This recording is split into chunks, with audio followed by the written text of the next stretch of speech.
been 10 years since the Bernie Sanders campaign was reaching its sort of apex of success. It won the Michigan primaries. And for those that remember this moment in 2016, he was at a big rally for his campaign, and there was a little bird that landed on his podium while he was speaking.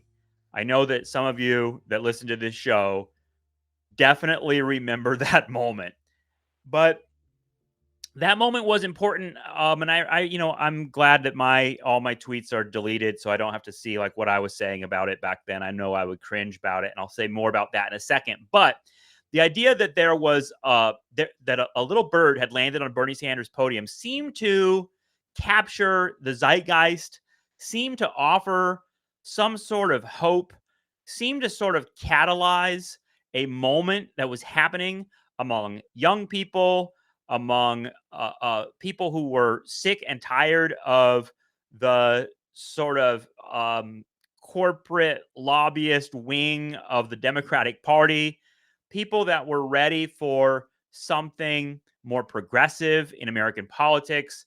It just was wow, nature itself is on our side. This little bird.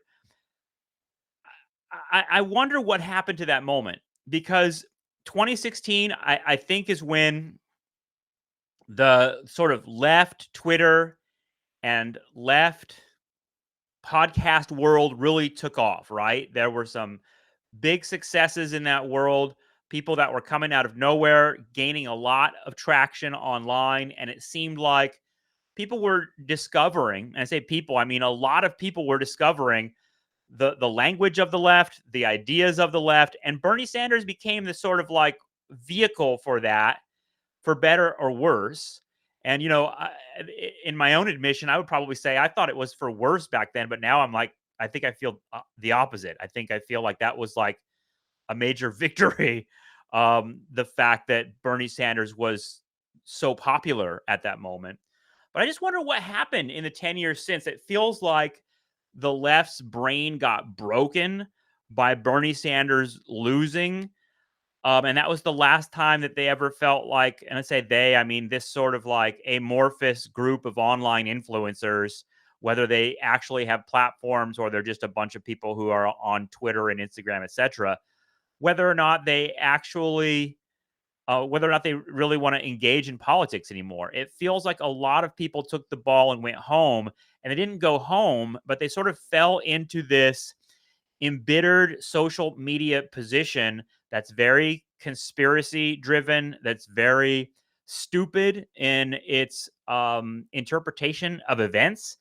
It's very very much searching for one sort of answer to it all, whether it be Israel or Epstein or something like that. And it just feels like in a lot of ways, the left became even more of a dark mirror of MAGA, that it became its own sort of place for grifters to gain a lot of traction online by saying increasingly outrageous and stupid shit, and not really engaging in politics anymore. It feels like, in other words, the Bernie moment was the one time where they said, well, he's not really a Democrat. He's a socialist. He's going to bring a socialist revolution.